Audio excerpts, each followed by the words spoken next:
Baik, bersama saya kembali pada kesempatan ini.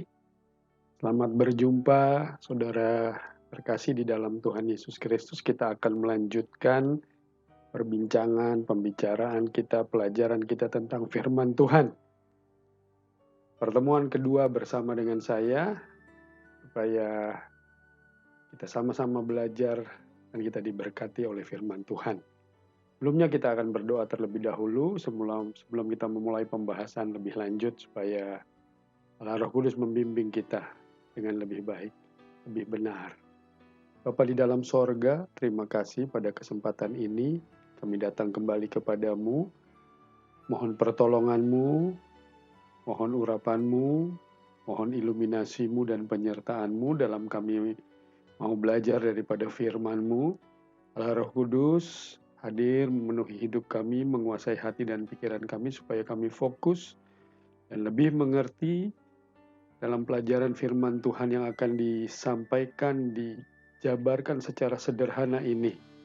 Terima kasih ya Tuhan, serahkan dari awal sampai akhir, biarlah kiranya pimpinan Tuhan yang selalu beserta dengan kami. Mengucap syukur, peralaskan doa ini dalam nama Yesus. Haleluya, amin. Saudara-saudari, Bapak Ibu yang terkasih di dalam nama Tuhan Yesus Kristus, kita akan lanjutkan pembicaraan atau pelajaran kita untuk mengenal lebih jauh tentang firman Tuhan ini, supaya kita semakin diberkati, kita semakin mengerti rencana dan kehendak Tuhan dalam buku ini, buku kehidupan ini. Injil sejati, firman Tuhan adalah kebenaran, supaya jalan hidup kita pun semakin hari semakin benar seturut kehendaknya. Baik, nanti ada beberapa slide yang akan saya munculkan dalam pembelajaran ini. Dan apa topik yang akan kita bicarakan pada malam hari ini? Sungguh luar biasa, menindaklanjuti pembicaraan sebelumnya. Memang kita masih ada di dalam penciptaan, keumat Allahan, dan pemeliharaan Allah bagi kita semua. Slide yang akan saya share ini nanti akan menunjukkan kemana arah perbincangan kita, pembicaraan kita pada malam hari ini. Nah, slide ini masih saya akan mulaikan dengan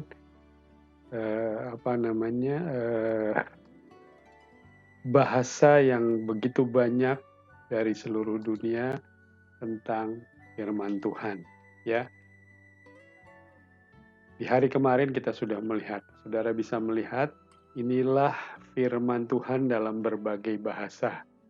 Ya, ada the word of God, sendehua, laporale de Dieu, dan lain sebagainya. Tapi intinya itu adalah firman Tuhan. Baik, kita lanjutkan. Ya, masih di dalam penciptaan, keumat Allahan, dan pemeliharaan Allah. Selanjutnya, suatu pernyataan teologis bahwa semuanya baik. Apa itu? Kita sudah bukan pembicaraan tentang ini kemarin, di waktu yang lalu, ya. Pertemuan sebelumnya. Bahwa pada saat secara holistik Allah menyelesaikan penciptaan, muncul satu pernyataan bahwa Allah melihat semuanya baik. Seluruh ciptaan Allah tidak ada yang buruk, sehingga keburukan seharusnya tidak lahir dari kebaikan Allah. Manusia menjadi sebuah pertanyaan. Baik, Pengkhotbah 6 ayat 10. Apapun yang ada sudah lama disebut namanya dan sudah diketahui siapa manusia. Jadi dalam kitab Pengkhotbah 6 ayat 10 yang saya cetak tebal, di situ dikatakan dan sudah diketahui siapa manusia, yaitu bahwa ia tidak dapat mengadakan perkara dengan yang lebih kuat daripadanya. Ini identifikasinya, sehingga nanti masuk kepada perbincangan kita ke depan, pembahasan firman Tuhan ke depan, kita akan semakin lebih mengerti sebenarnya siapa sih manusia itu. Baik, manusia. Nah, inilah yang menjadi topik pembicaraan kita saat ini. Siapakah manusia itu? Lalu apakah dia itu? Kemudian bagaimana sih manusia itu? Mengapa dan kenapa dia? Mungkin saudara melihat ada satu timbangan dan ada manusia di sana dengan masing-masing gender, pria dan wanita. Dan timbangan ini harusnya terlihat equal, seimbang ya. Jadi antara pria dan wanita Allah tidak pernah membedakan. Intinya manusia. Namun nanti kita akan melihat bahwa istilah manusia itu di dalam kitab Kejadian, khususnya pasal 1 sampai pasal 2 di akhir, disebut manusia itu adalah sebenarnya laki-laki. Ya, itu identifikasi bahasa saja. Mari kita lanjutkan melihat slide. Nah, kepribadian manusia dalam gambar Allah. Ada beberapa poin yang akan kita bahas, tapi di sini kita mulai dengan poin A. Alkitab dengan jelas menyatakan bahwa dalam kurung umat, ya, tapi saya sekarang bicara mengenai manusia secara pribadi, sehingga saya kasih kurung. Alkitab dengan jelas menyatakan bahwa manusia oleh suatu keputusan khusus dari Allah diciptakan menurut gambar dan rupa Allah. Itu ada di dalam kitab Kejadian 1 ayat 26 dan 27. Kita harus mengenalnya dulu. Mungkin kita sudah sering dengar, tetapi mari kita baca supaya ada penegasan. Kejadian 1 ayat 26 berkata, berfirmanlah Allah. Jadi keputusan khusus ini, berfirmanlah Allah. Baiklah kita menjadikan manusia menurut gambar dan rupa kita, supaya mereka berkuasa atas ikan-ikan di laut dan burung-burung di udara dan atas ternak dan atas seluruh bumi dan atas segala binatang melata yang merayap di bumi. 27. Maka Allah menciptakan manusia itu menurut gambarnya. Menurut gambar Allah diciptakannya dia, laki-laki dan perempuan diciptakannya mereka. Ya, jadi satu keputusan khusus dari Allah untuk menciptakan manusia itu menurut gambar dan rupa Allah. Jadi Adam dan Hawa bukan hasil evolusi. Ya, sekali lagi, bukan hasil evolusi. Hati-hati kita. Di Kejadian 1 ayat 27 tegas di sana dikatakan, ya, maka Allah menciptakan manusia itu menurut gambarnya. Menurut gambar Allah diciptakannya dia, laki-laki dan perempuan. Penegasan lagi di dalam firman Tuhan, mari kita sama-sama lihat Matius pasal yang ke-19. Injil Matius 19 ayat yang ke-4. Saya akan cari ayatnya, Matius 19 ayat yang ke-4. Di sana dikatakan, jawab Yesus, tidakkah kamu baca bahwa Ia yang menciptakan manusia sejak semula menjadikan mereka laki-laki dan perempuan? Jadi diciptakan, ya, tidak atau bukan hasil dari evolusi. Begitu juga dalam Markus 10 ayat yang ke-6, saudara bisa baca. Ya, nanti pembahasan berikut kita akan tinjau penciptaan dan evolusi. Tapi sekarang saya ingin fokus dulu kepada manusia itu diciptakan. Kalimat selanjutnya, pernyataan selanjutnya yang saya garis bawahi, karena diciptakan menurut rupa Allah, manusia mampu menanggapi dan menjalin persekutuan dengan Allah dan mencerminkan kasih, kemuliaan, dan kekudusannya. Slide selanjutnya. Ya. B, perhatikan. Sekurangnya ada 3 aspek berbeda dari gambar Allah di dalam manusia. Pertama, Adam dan Hawa memiliki kesamaan moral dengan Allah karena mereka adalah benar dan kudus, ya. Efesus 4 ayat 24. Mari kita lihat supaya terbukti dari firman Allah, ya. Ada kesamaan moral. Efesus 4 ayat yang ke-24 katakan apa? Nah, di sini dikatakan, dan mengenakan manusia baru yang telah diciptakan menurut kehendak Allah di dalam kebenaran dan kekudusan yang sesungguhnya. Ya, jadi ada kesamaan moral dengan Allah karena mereka adalah benar dan kudus, dengan hati yang sanggup mengasihi dan ingin melakukan yang benar. Poin kedua, mereka memiliki kesamaan intelijensi, akal dengan Allah. Karena mereka diciptakan dengan roh pikiran, perasaan, dan kuasa untuk memilih. Saudara bisa baca di dalam kitab Kejadian 2 ayat 19 sampai 20. Saya akan bacakan untuk saudara. Kejadian 2 ayat 19 sampai yang ke-20. Lalu Tuhan Allah membentuk dari tanah segala binatang hutan dan segala burung di udara. Dibawanyalah semuanya kepada manusia itu untuk melihat bagaimana ia menamainya, dan seperti nama yang diberikan manusia itu kepada tiap-tiap makhluk yang hidup, demikianlah nanti nama makhluk hidup. Manusia itu memberi nama kepada segala ternak, kepada burung-burung di udara, dan kepada segala binatang hutan. Tapi baginya sendiri ia tidak menjumpai penolong yang sepadan dengan dia. Ada intelijensi, sanggup memberi nama. Bukti intelijensi yang lain adalah di dalam kitab Kejadian pasal 3 ayat 6 dan 7. Perempuan itu melihat bahwa buah pohon itu baik untuk dimakan dan sedap kelihatannya. Lagi pula pohon itu menarik hati karena memberi pengertian.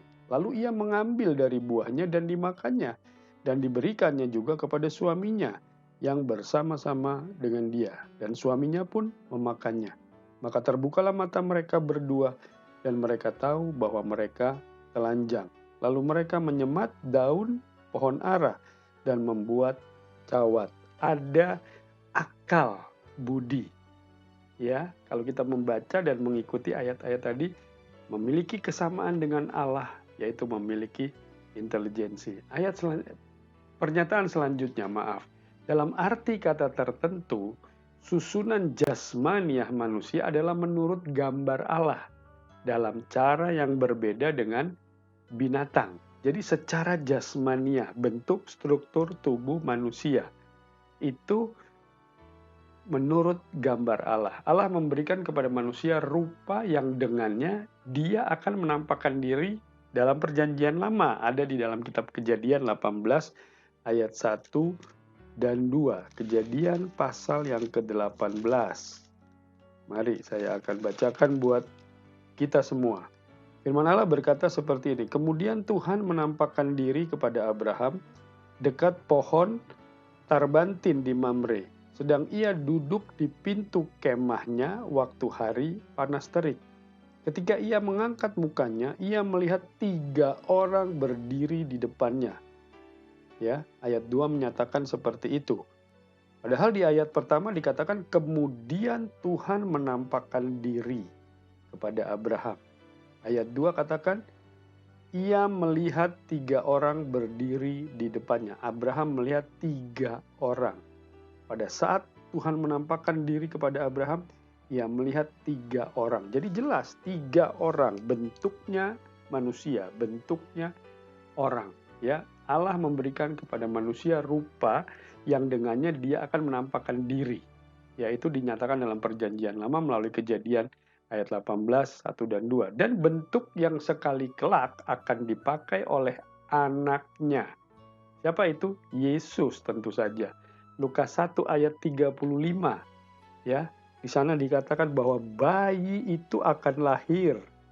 Ya, Lukas pasal 1 ayat yang ke-35 berkata, di sini firman Tuhan katakan, jawab malaikat itu kepadanya, Roh Kudus akan turun atasmu dan kuasa Allah yang Maha Tinggi akan menaungi engkau. Sebab itu anak yang akan kau lahirkan itu akan disebut kudus, anak Allah. Tapi anak yang kau lahirkan mengidentifikasi bahwa secara jasmania dia seperti bayi yang baru dilahirkan. Filipi 2 ayat 7 ini lebih luar biasa lagi pembuktian di sini. Filipi pasal yang kedua. Ayat yang ke-7 apa katanya di sana? Firman Allah menulis seperti ini. Melainkan telah mengosongkan dirinya sendiri dan mengambil rupa seorang hamba dan menjadi sama dengan manusia. Ya. Jadi di situ kita melihat susunan jasmania, secara jasmania manusia adalah menurut gambar Allah. Luar biasa. Selanjutnya kita akan melihat kepribadian manusia dalam gambar Allah. Poin C, ketika Adam dan Hawa berbuat dosa, gambar Allah ini menjadi sangat rusak, tetapi tidak seluruhnya binasa. Ya, panah pertama, pasti kesamaan moral mereka dengan Allah rusak ketika mereka berdosa. Ya, saudara bisa bandingkan Kejadian 6 ayat yang kelima. Apa kata Kejadian 6 ayat yang kelima?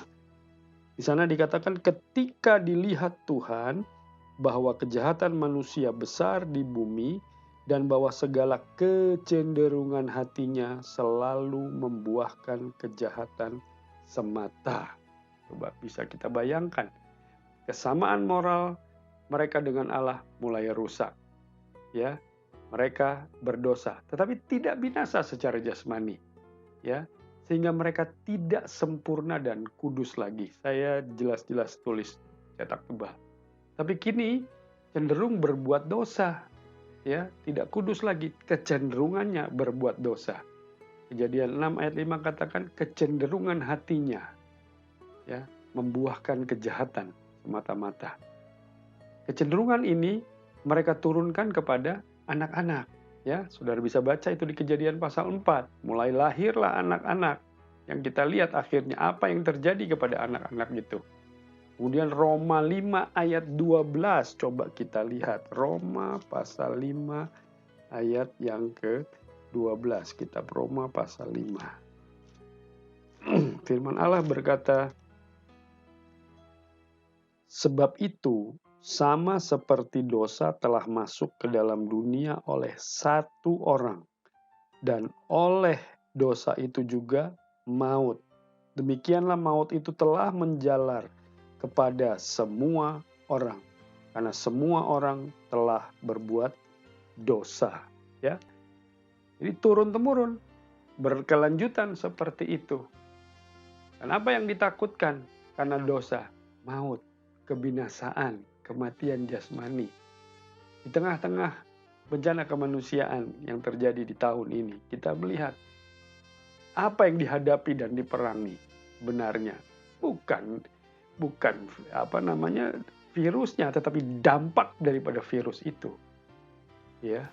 Nah, ini yang membuat manusia menjadi takut. Sebenarnya kalau kita belajar nanti lebih jauh, kematian itu tidak perlu ditakuti, karena firman Allah sudah menyatakan satu kali manusia pasti mati. Siapapun dia, berlatar belakang apapun dia, besar kecilkah dia atau apakah dia, pasti satu kali harus mati.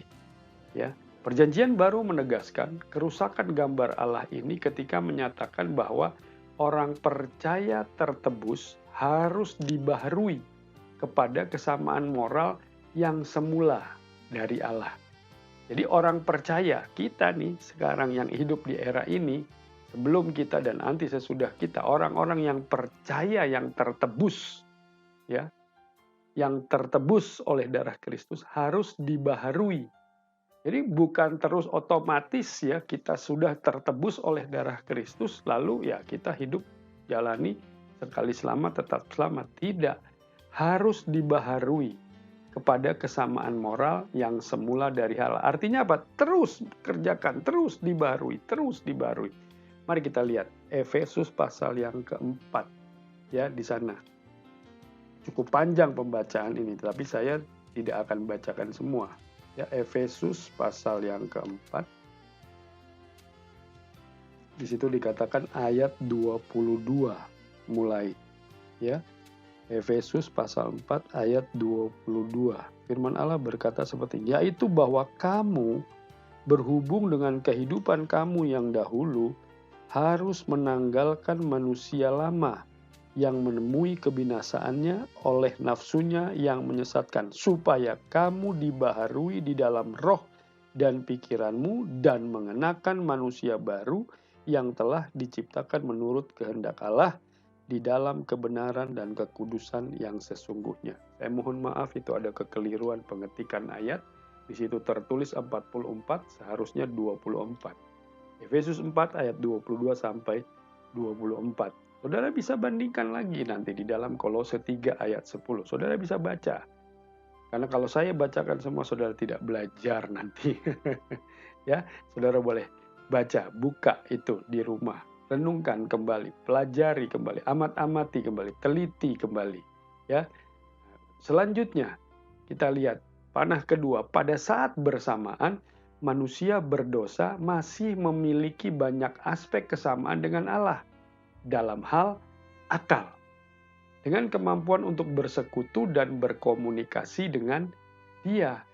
Ya, coba kita lihat di dalam kitab Kejadian itu pasal 3 ayat 8 sampai 19. Sekalipun sudah jatuh di dalam dosa karena melanggar terhadap buah pohon yang dilarang untuk dimakan, tapi pada saat Allah berjalan-jalan di taman, Allah mencari manusia, mereka masih bisa merespons. Mereka masih bisa menjawab. Di situ kita melihat masih ada aspek kesamaan. Ya, masih ada akal untuk menjawab. Terjadi juga peristiwa mereka sadar telanjang, kemudian mereka buat pakaian untuk menutupi ketelanjangan mereka dari daun pohon. Dan banyak hal yang terjadi, ya. Nah, saya ajak coba kita melihat di dalam Kisah Rasul, kitab Kisah Rasul pasal yang ke-17.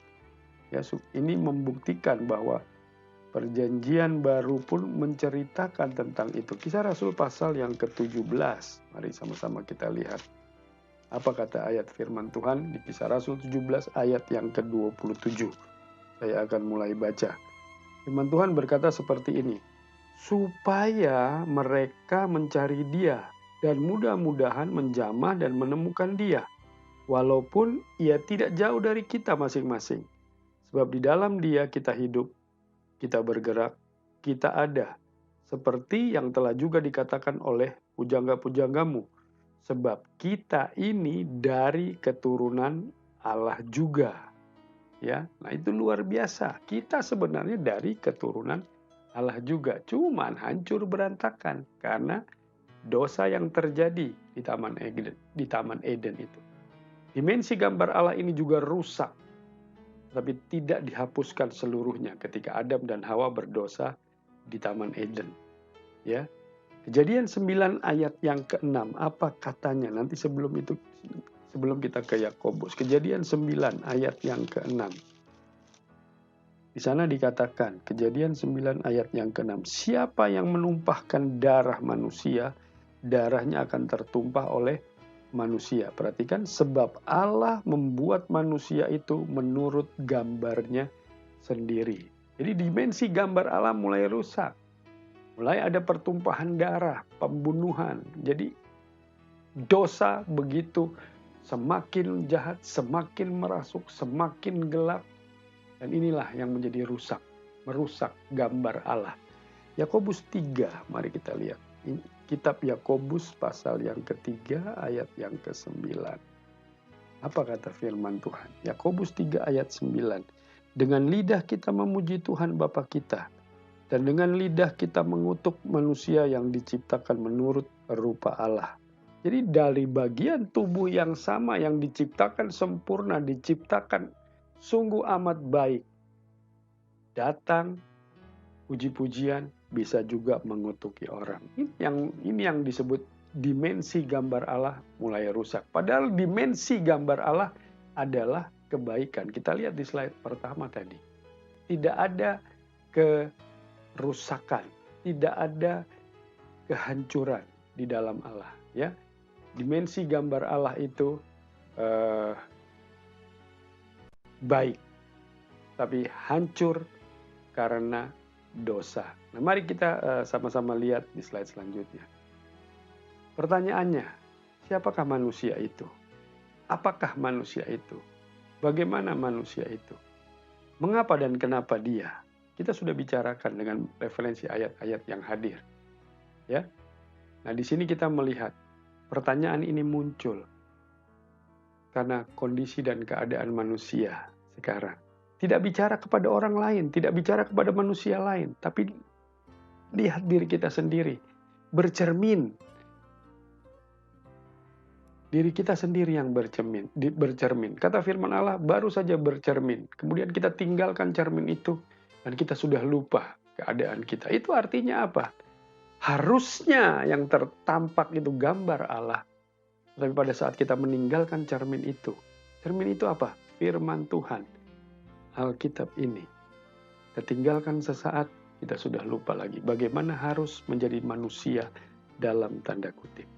Nah, Bapak, Ibu, saudara-saudari yang dikasihi Tuhan, untuk pertemuan kedua ini, saya tidak mau panjangkan lebih jauh. Mari renungkan secara baik hakikat daripada manusia. Kita sudah mulai sedikit terbuka pemahaman akan manusia. Sedikit ya, baru sedikit. Nanti kita akan melihat lebih dalam lagi. Siapakah manusia itu? Apakah manusia itu? Bagaimana manusia itu? Dan mengapa atau kenapa dia? Kenapa kita bicarakan secara khusus tentang dia? Kenapa kita ungkap secara gamblang tentang manusia itu? Ini penting, karena disinilah mulainya. Pada kesempatan di hari ini juga, tadi saya harus melayani pemuda dengan tema Focusing on God Purpose. Kita harus fokus kepada tujuan atau kehendak Allah. Nah, tapi harus tahu dari mana berangkatnya. Karena tujuan tanpa tahu startnya tidak ada gunanya. Ya, orang akan anggap remeh. Ya, nah mari sama-sama fokus kepada kehendak Allah. Tapi kita belajar dulu dari mana kita mau berangkat. Sekarang kita sudah melihat apa yang terjadi sebenarnya dengan manusia dan bagaimana kita mau menyikapinya. Puji Tuhan. Pada kesempatan ini saya sampaikan di sini dulu. Kita akan berjumpa lagi dan menjawab pertanyaan-pertanyaan yang muncul tadi. Diberkatilah Bapak, Ibu, saudara-saudari yang sudah bergabung bersama-sama dalam penyampaian firman Tuhan ini. Kita belajar bersama. Nanti saya akan buka room, kita ngobrol bersama, bisa saling share dan tanya jawab. Nanti saya akan munculkan di bawah ini atau di channel saya, sehingga kita bisa saling memperlengkapi satu dengan yang lain. Dan sebagai umat Allah, sebagai pribadi, kita tahu bagaimana harus bersikap. Puji Tuhan. Mari kita tundukkan kepala, kita sama-sama mau berdoa. Sebagai manusia-manusia kepunyaan Allah, manusia-manusia Allah, harusnya kita hidup juga seturut apa yang menjadi rancangan, rencana, dan kehendak Allah. Terima kasih Bapa di dalam sorga untuk pertemuan pada saat ini. Terima kasih untuk pembahasan pada saat ini, semakin membuka pola pikir kami bahwa kami sebagai manusia, ciptaan Allah, seharusnya berjalan menurut kehendak dan rancangan serta rencana-Mu. Biarlah Tuhan, di tengah-tengah kami dikunci oleh Engkau untuk berada di tempat kami masing-masing. Banyak waktu perenungan, banyak waktu untuk meneliti, banyak waktu untuk mengamat-amati, banyak waktu untuk kami mempelajarinya Tuhan, supaya semakin diperlengkapilah kami untuk menjadi satu pribadi dalam kebenaran, yaitu di dalam firman-Mu. Firman-Mu hidup di dalam kami, dan kami hidup di dalam firman-Mu. Terima kasih, berkati pribadi lepas pribadi yang sudah ambil bagian mendengar semua ini, biar kiranya kehidupan mereka ke depan akan semakin berjalan di dalam terang kebenaran firman Tuhan. Karena kami sadar kami manusia yang seperti apa. Terima kasih Tuhan. Kami akan berjumpa kembali pada pertemuan yang akan datang. Berkati acara ini. Berkati pakai Tuhan supaya dapat menjangkau jiwa-jiwa dan mengajar jiwa-jiwa. Belajar bersama-sama Tuhan untuk semakin hidup di dalam kebenaran-Mu, di dalam firman. Mengucap syukur, peralaskan doa ini di dalam satu nama yang kudus dan berkuasa, dalam nama Tuhan Yesus Kristus. Puji Tuhan. Haleluya. Amin. Terima kasih atas partisipasi Bapak, Ibu, Saudara-saudari di dalam mengikuti proses belajar mengajar ini, dan kita sama-sama semakin akan diperlengkapi. Sekali Yesus, tetap Yesus. Tuhan Yesus memberkati.